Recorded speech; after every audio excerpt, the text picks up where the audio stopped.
Hello friends, ફિઝિક્સના online લેક્ચર્સની અંદર આપ સર્વ વિદ્યાર્થી મિત્રોનું હાર્દિક સ્વાગત છે.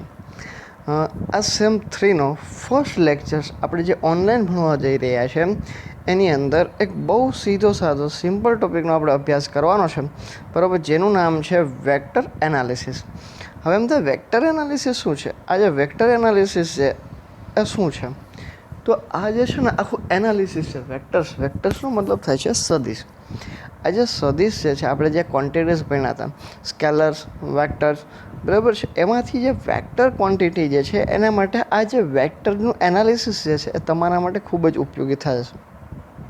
શરૂઆત કરીએ. વેક્ટર એનાલિસિસ એટલે શું? આ વેક્ટર એનાલિસિસમાં આપણા જે વેક્ટર, જે બધા સદિશો આપ્યા છે, આ સદિશોનું એનાલિસિસ કરવાનું છે. એનાલિસિસ મતલબ એના જે બધા ગુણધર્મ જે છે બધા એ ચેક કરવાના છે. તો આના માટે આપણે બેઝિકલી બે વેક્ટર ડિટરમાઇન કરી લેશું. કયા બે વેક્ટર છે? તો કે એ અને બી. સૌથી પહેલાં તો વેક્ટર એટલે શું એ આપણે ભણી લઈએ. વેક્ટર મીન્સ, તો વેક્ટર જે છે ને એક સદિશ રાશિ છે. આપણને ખબર છે વેક્ટર એટલે સદિશ થતું હોય. ઓકે, આ વેક્ટર જે છે એને પર્ટિક્યુલર ડાયરેક્શન, સપોઝ આપણે એક એક્ઝામ્પલ લઈ લઈએ, વેલોસિટી. તો આ જે વેલોસિટી, જે વેગ છે એને પર્ટિક્યુલર વેલ્યુ તો છે જ, સાથે સાથે પર્ટિક્યુલર એની ડાયરેક્શન પણ છે. કયા ડાયરેક્શન્સની અંદર એની મૂવમેન્ટ છે આપણે શો કરે છે, બરાબર છે. તો આવી જે બધી ક્વોન્ટિટીઝ હોય છે અને આપણે શેને તો કે કોઈ પણ એનો સિમ્બોલ હોય, સપોઝ કે એ છે અથવા બી, ગમે એના માથે આપણે એરો કરીને ડ્રો કરતા હોય છે. અથવા તો તમારે એ જે છે એને ઘાટા અક્ષરે, બોલ્ડ અક્ષરે લખવાનું થાય, આપણે એવું પણ કહેતા હતા. ક્લિયર? આ વસ્તુ એક ખાસ ધ્યાન રાખજો. આવી રીતે બોલ્ડ અક્ષરે લખેલું હોય છે તો પણ ઈસેમાં ગણાશે, વેક્ટરની અંદર જ ગણાશે. ઓકે, ચાલો. તો હવે આવા બધા વેક્ટરના જે એનાલિસિસ જે છે આપણે કરવાના છે. એનાલિસિસ મતલબ તો કે આની અંદર તમે એનો સરવાળો કઈ રીતે કરી શકશો, બાદબાકી કઈ રીતે કરશો, ગુણાકાર, મલ્ટિપ્લિકેશન. હા, ખાસ આપણે જ્યારે એનું મલ્ટિપ્લિકેશન્સ ભણશું ને ત્યારે મલ્ટિપ્લિકેશન્સના બે પ્રકાર આવશે. એક તો એની અંદર ડોટ પ્રોડક્ટ આવશે અને બીજું એની અંદરની ક્રોસ પ્રોડક્ટ આવશે. જે બેનને આપણે ભણી ગયા, ડોટ એટલે આપણે ટપકું કહેતા હતા, ક્રોસ એટલે ચોકડી ગુણાકાર કહેતા હતા. તો આ બધું જ જે છે તમારું વેક્ટર એનાલિસિસની અંદર આવશે. આ વેક્ટર એનાલિસિસ કરતી વખતે ખાસ આપણે એક વસ્તુ એ ધ્યાન રાખશું કે આ પ્રશ્નો તમારા માટે આઈએમપી તો છે જ, ક્લિયર, અને સાથે સાથે આપણે આના એક્ઝામ્પલ પણ તમારે યુનિવર્સિટીવાળા પૂછે છે, એટલે સાથે સાથે આપણે એક્ઝામ્પલ પણ સોલ્વ કરતા જઈશું. ઓકે, શરૂઆત કરીએ. તો આપણે જે બી દાખલા ગણશું, એડિશન્સ, માઇનસવાળા હોય, સબસ્ટ્રક્શન આપણે બીજું ભાગનો સાયનામાં સમાનાર્થી કહેવાય, સિનોનમ્સ, બરાબર છે. ત્યાર પછી એનું ડોટ પ્રોડક્ટ, એની ક્રોસ પ્રોડક્ટ અને વેક્ટર જે છે એનું 3 ડાયમેન્શન એનાલિસિસ જ્યારે આપણે કરશું ત્યારે ખાસ આપણે જે ઉદાહરણને ધ્યાનમાં લેવાનું થશે એ આ ઉદાહરણ ધ્યાનમાં રાખશું, એ અને આ બી વાળું. રેડી? એ એટલે શું અને બી એટલે શું? જો સૌથી પહેલાં તો હું એ, બી અને સી તમને સમજાવી દઉં કે કોઈ પણ વેક્ટર હોય, બરાબર છે, એ 3 ડાયમેન્શન ધરાવતું હોય, કદાચ 2 પણ ધરાવતું હોય, તો 1 ડાયમેન્શન હોય. પણ જે 3 ડાયમેન્શન્સ વાળો, સપોઝ આપણે એક આવી રીતે આકૃતિ ધ્યાનમાં રાખી દઈએ. રેડી? અને આપણે નામ આપી દઈએ એક્સ અક્ષ, આના નામ આપી દઈએ વાય અક્ષ અને આના નામ આપી દઈએ ઝેડ અક્ષ. હવે જો કોણ ખાલી એક્સ અક્ષ દિશામાં ગતિ કરે છે, કાં વાય એક્સ પણ કાં ઝેડ, પરંતુ એક્ઝેટ વચ્ચે ક્યાંક ગતિ કરતો હોય એક્સ વાય અને ઝેડ સમતલમાં, તો એની ડાયરેક્શન આપણે કઈ રીતે આપી શકાય? તો ખાસ યાદ રાખજો, જો એક્સ વાય અને ઝેડ સમતલમાં જ્યારે ગતિ થતી હોય છે ત્યારે એક્સ દિશાવાળાને આપણે આઈ કેરેટથી દર્શાવીએ છીએ, વાય દિશાને આપણે ઝે કેરેટથી દર્શાવીએ છીએ અને ઝેડ દિશાને આપણે કે કેરેટ વડે દર્શાવીએ છીએ. ક્લિયર? આ વસ્તુ ભૂલવાની નહીં. ખાસ આ તો જો કે આપણે 11-12ની અંદર ભણીને આવ્યા છે એટલે બહુ ઇઝી છે, આવડી જશે, પણ ખાસ યાદ રાખવાનું છે. જો એક્સ અક્ષ જે છે તો એને આપણે આઈ કેરેટ વડે દર્શાવીએ છીએ. હા, જો કદાચ માઇનસ એક્સ અક્ષ હોય તો આગળ માઇનસ આવી શકે છે. વાય અક્ષ હોય તો જે કેરેટ, અથવા તો માઇનસ વાય હોય તો માઇનસ જે કેરેટ, ઝેડ એટલે કે કેરેટ, અને જો માઇનસ ઝેડ હોય તો માઇનસ કે કેરેટ વડે આપણે દર્શાવીએ છીએ. ક્લિયર? તો એવા બે સદિશ આપ્યા છે, બરાબર છે. એક સદિશ છે એ, બરાબર છે. આ જે છે સદિશ એ કે જેનું ડાયમેન્શન છે એક્સ અક્ષ ઉપર એ એક્સ આઈ કેરેટ, વાય અક્ષ ઉપર એ વાય ઝે કેરેટ અને ઝેડ અક્ષ ઉપર એ ઝેડ કે કેરેટ છે. ઓકે, એવો ને એવો એક બીજો સદિશ છે. ઓકે, બીજા સદિશ માટે તો કે એનું મૂલ્ય છે B X I caret plus B Y J caret plus B Z K caret. હવે આપણે બધા એને રાખ્યા તો છે, પરંતુ આને આપણે સાથે સાથે એક્ઝામ્પલ દ્વારા પણ અભ્યાસ કરવાનો છે. સૌથી પહેલાં આવશે વેક્ટરનું એડિશન્સ. ક્લિયર? એડિશન્સ છે એ એકદમ તમારા માટે ઇઝી છે. આ એડિશન્સ એટલે શું? તો જ્યારે વેક્ટરનું આપણે એડિશન્સ ભણતા હોઈએ છીએ ત્યારે ખાસ યાદ રાખજો, બંને વેક્ટર જે છે એનું સમેશન્સ કરવાનો થશે. એડિશન્સ મતલબ સમેશન, સરવાળો કરવાનો થશે. તો આપણે એને કેવી રીતે દર્શાવી શકીએ છીએ? તો એને દર્શાવવા માટે આવું કંઈક છે, એ સદિશ પ્લસ બી સદિશ, આવી રીતે આપણે દર્શાવવાનું થશે. ક્લિયર? ઓકે, આ એનું શું થઈ ગયું છે? એડિશન્સ થઈ ગયું. હવે આમાં જો ખાસ ધ્યાન રાખજો, એ વાળું છે તો એ વાળું આપણે અહીં લખી નાખ્યું આખું, અને બી વાળું છે તો પ્લસ કરી વચ્ચે પ્લસ મૂકી અને બી વાળો લખી નાખ્યો. હવે વસ્તુ ખાસ ધ્યાન રાખજો કે જો એ અને બી આવા જે બે વેક્ટર છે એનું જ્યારે આપણે સમેશન કરીએ છીએ, શું કરીએ છીએ? Summation. Okay, whenever we do the summation we must add same direction quantity with each other. એક જ દિશાવાળી જે ડાયરેક્શનવાળી જે વેલ્યુવાળી જે છે એની કિંમતો જે છે એનું આપણે સમેશન થશે.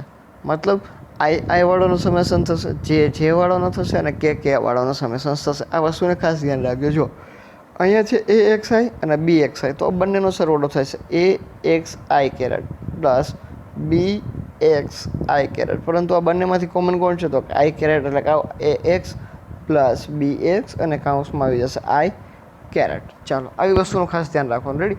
એક્સ એસ વાળાનો સમેશન થાય. એવી જ રીતે પછી બી વાળાનો થાય છે, વાય વાળાનો, અને ઝેડ વાળાનો સમેશન થાય. બરાબર છે? તો જ્યારે તમે સમેશન કરો છો ત્યારે માત્ર ને માત્ર એક્સ વાળા સરખા, પછી વાય વાળા અને પછી ઝેડ વાળા, એ રીતે સમેશન કરવાનું છે. અથવા આઈ વાળા, જે વાળા અને કે વાળા. અને હમણાં આપણે એકાદા એક્ઝામ્પલ દ્વારા ભણીએ.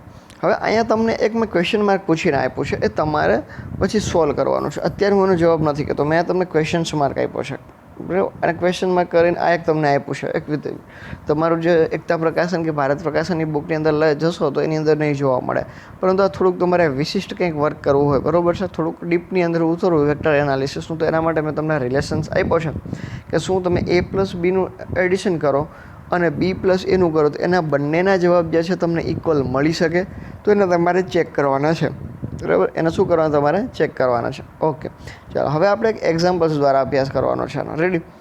એક એક્ઝામ્પલ હું તમને આપીશ, તમારે જાતે એકાદું એક્ઝામ્પલ કરું, બાકીના એક્ઝામ્પલ જે છે તમારે જાતે ટ્રાય કરવાના છે.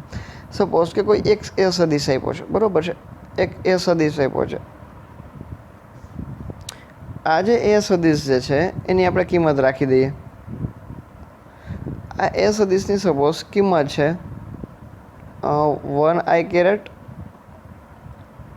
2i કેરેટ રાખી દઈએ. ચાલો, 2i caret plus 3j caret plus 4k caret. અને આપણો જે સદિશ બી છે, આ બી સદિશની કિંમત રાખી દઈએ 3i કેરેટ. પાછું માથે હું કેરેટ નથી દોરતો, તમે જોઈ લેજો, તમારે દોરવા ફરજિયાત છે. 4j caret plus 5k caret. હવે એમ કે તમારે આ બંનેનો સમેશન કરવાનો છે, સદિશ એ પ્લસ સદિશ બી. આનો જ્યારે સમેશન કરવાનો હોય ત્યારે જો સમેશન કઈ રીતે કરશું? તો મેં તમને અગાઉ જ કીધું હતું, આઈ વાળાનો સમેશન. ઓકે, આમાં આઈ વાળો 2 છે અને 3 છે, તો 2 ને 3 5, તો એનો જવાબ આવશે 5i કેરેટ. પછી 3 અને 4 પ્લસ જ રહેશે, તો 4 ને 3 7j કેરેટ પ્લસ 5 અને 4 9k કેરેટ. તો આ તમારો શું થઈ ગયો છે? જવાબ. ઓકે, હવે આની અંદર તમારે શું કરવાનું છે? મેં તો તમને આપેલું, બરાબર છે? આનો તમારે સ્ક્રીનશોટ પાડી લો, જેથી કરીને બુકની અંદર પછી લખવાની મજા આવે. ઓકે, હવે આની અંદર જ્યારે મેં તમને કીધું હતું A plus B is equal to B plus A થાય, તો એનો જવાબ છે હા, થશે. કારણ કે તમે એ પ્લસ બી કરો અથવા તો બી પ્લસ એ કરો તો બંને સરવાળા માટે ક્રમનો નિયમ થઈ જાય, બરાબર છે? તો સરવાળા માટે ક્રમનો નિયમ એ તો એનું પાલન થતું હોય છે. ઓકે, ચાલો હવે આનાથી આગળ વધીએ આપણે, બરાબર છે? આ વેક્ટર એનાલિસિસ જે છે એની અંદર હવે બીજું ભણવાનું છે માઇનસ. તો સેમ એક્ઝામ્પલ, સેમ થિયરી, પણ આની અંદર તમારે આવશે માઇનસ, બરાબર છે? શું કરવાનું થશે? તો કે માઇનસ કરવાનું થશે. ઓકે, તો માઇનસ વાળું શું? માઇનસમાં સબસ્ટ્રેક્શન, બાદ બાકી ભણવાનું છે. તો આમાં મેં તમને જે કીધું હતું, બરાબર છે, કે આપણે શું કરવાનું છે? એડિશન. તો આમાં તમારે કરવાનું છે માઇનસ. તો સેમ તમે પહેલાં એ વાળા બધા લખી નાખો, હવે પછી બી વાળા બધા લખી નાખો.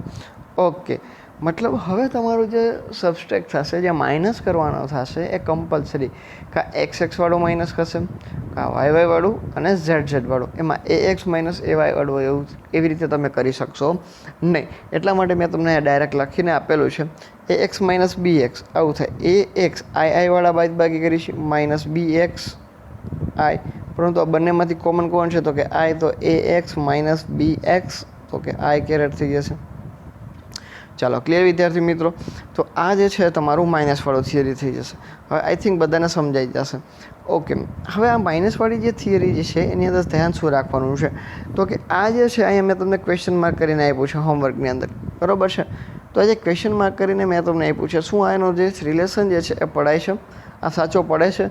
અને બીજું એક બટ કરીને આપ્યું છે આવું કંઈક, આ કંઈક રિલેશન્સ આપ્યું છે. તો જોઈએ આપણે બંને રિલેશન છે શું ખરેખર, બરાબર છે. એનો આપણે જોઈએ કે આમાં જવાબ આપણે કઈ રીતે મેળવી શકતા હોઈએ છીએ.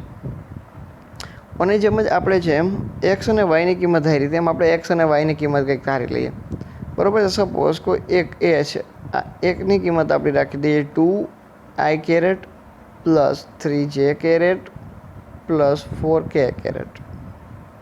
હવે બી સદિશ છે એની કિંમત છે 3i caret plus 1j caret plus 2k caret.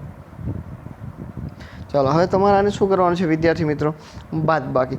જો તમારે આની બાદબાકી કરવાની છે એ માઇનસ બી, તો 2i માઇનસ 3i, તો માઇનસ 1i. પણ યાદ રાખજો આપણે જે છે ને 1 કોઈ દિવસ લખતા નથી આગળ, ખાલી શું લખશું? i જ લખશું. ઓકે, હવે 3 1 પણ કરવાની શું છે બાદબાકી? તો 3 માઇનસ 1 એટલે શું આવશે? 2j કેરેટ થઈ જશે. અને 4 માઇનસ 2 એટલે પ્લસ 2k કેરેટ થઈ જશે. ઓકે વિદ્યાર્થી મિત્રો, તો તમારું આ જવાબ મળી ગયો છે એ માઇનસ બીનો. પણ કદાચ તમને જો બી માઇનસ એ કીધું હોત ને તો જવાબ તો સેમ જ મળે, પણ જ્યાં માઇનસ હોત ને ત્યાં પ્લસ મળી જાત અને પ્લસ હોય અહીંયા માઇનસ મળી જાત. આ તમારે જાતે ટ્રાય કરવાની છે, હવે તમને આવડી જશે. આ મેં તમને એ માઇનસ બી કરીને બતાવ્યું. તમારે શું કરવાનું છે? બી માઇનસ એ અને જવાબ ચેક કરવાનો છે. તો જવાબ જે છે સેમ આવશે નહીં, બરાબર છે. જવાબ જે છે સેમ આવશે નહીં. પણ જવાબ કેવી રીતે આવશે? જો હું તમને એક બતાવું તો આ રીતેનો જવાબ આવશે કે એ માઇનસ બી બરાબર માઇનસ બી સદિશ માઇનસ એ સદિશ. જો તમે અહીંયા આગળ માઇનસ કરી નાખશો ને તો જવાબ બરાબર આવશે. મતલબ કે આ જે રિલેશન છે લખ્યો છે ને એ સાચો છે, ઇઝ નોટ ઇક્વલ ટુ જ આવશે. શું આવશે?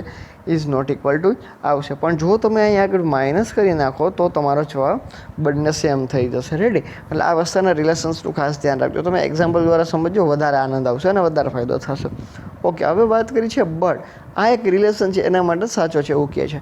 તો આ જે માનાંક દર્શાવશે એનું વેલ્યુ ફાઇન્ડ કરવાની છે. શું કરવાની છે? આ એનું વેલ્યુ ફાઇન્ડ કરવાની છે, એની પર્ટિક્યુલર વેલ્યુ બતાવે છે. તો કોઈ પણ જે સદિશ હોય એની તમારે વેલ્યુ જોતી હોય એ કઈ રીતે મળે એનો આપણે અભ્યાસ કરીએ.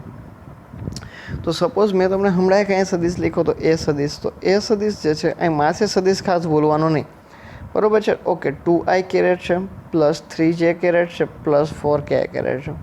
તો આવી જ્યારે રચના હોય સદિશની ત્યારે એને આપણે વેલ્યુ ફાઇન્ડ કરવી હોય તો એનું value A is equal two, સૌથી પહેલાં તમારે સ્ક્વેર રૂટ કરી દેવાનું. સ્ક્વેર રૂટમાં જે એનો આઈનો જે સહગુણક છે, બરાબર છે, એનો સ્ક્વેર એટલે 2નો સ્ક્વેર કરી દો પ્લસ જેનો ગુણાંક જો નિશાની સાથે કદાચ અહીંયા 3 જે આપણે માઇનસ આપ્યા કેવા આપ્યા માઇનસ, તો અહીંયા કેટલા કર્યા? માઇનસ 3નો સ્ક્વેર પ્લસ 4નો સ્ક્વેર, ઓકે 4નો વર્ગ, ઓકે 2નો સ્ક્વેર 4 પ્લસ 3નો સ્ક્વેર 9. જો 3નો સ્ક્વેર માઇનસ છે પણ સ્ક્વેર કરશો એટલે પ્લસ થઈ જશે. અને 4નો સ્ક્વેર 16, 16 ને 9 25, 25 ને 4 29. અને તમારો જવાબ આવશે √29. ક્લિયર? તો આ રીતે તમે એની વેલ્યુ ફાઇન્ડ કરી શકો છો. તો એ જ રીતે જો તમે એ અને બી જે છે આપણે જે મળ્યું આપણને, રેડી? આ એ અને બીમાં શું થશે? જો એ અને બીમાં તમે આની એ માઇનસ બીની વેલ્યુ ફાઇન્ડ કરશો ને બી માઇનસ એની વેલ્યુ ફાઇન્ડ કરશો, પછી જો એની વેલ્યુ ફાઇન્ડ કરશો, શું કરશો? વેલ્યુ. તો બંને વેલ્યુ કેવી આવશે? સેમ. આ તમે ઓલો ઉપરનું જે એક્ઝામ્પલ હતું એના દ્વારા આ તમે રિલેશન ચેક કરી શકો છો. ક્લિયર વિદ્યાર્થી મિત્રો? ઓકે, કદાચ આ લેક્ચર એકદમ ઇઝી છે, બરાબર છે, એટલે તમને પર્ટિક્યુલર બધું કદાચ સમજાઈ જશે. કદાચ જો તમને નથી સમજાતો તો મારો વોટ્સએપ નંબર જે છે એની અંદર તમે મને ડાઉટ માટે પૂછી શકો છો. 515942 1 આ નંબર પર તમારે મને મેસેજ કરી સમજી શકો છો, અથવા તો સ્કૂલે કે કોલેજે ગમે ત્યારે હોય ત્યારે મને મળી શકો છો. ક્લિયર વિદ્યાર્થી મિત્રો? આ બંને જો હજી આપણે પહોંચ્યું નથી. નેક્સ્ટ લેક્ચર્સની અંદર આપણે મલ્ટિપ્લિકેશનની અંદર જવાનું છે, એની અંદર ડોટ પ્રોડક્ટ અને ક્રોસ પ્રોડક્ટનો અભ્યાસ કરવાનો છે. પણ ત્યાં સુધીમાં તમે આનો અભ્યાસ કરી લો. ક્લિયર? કારણ કે આ બંને જે છે થિયરી એ આઈએમપી છે, કારણ કે આવી ટોટલ જુદી જુદી 5 કે 6 પ્રકારની થિયરી આવે છે. એમાંથી આપણે આ 2 આપીના જેથી કરીને સાથે ભેગી ન થાય. ઓકે વિદ્યાર્થીઓ, મળીએ એક નવા વિડીયો લેક્ચર્સની અંદર. ત્યાં સુધી જય હિન્દ, જય ભારત.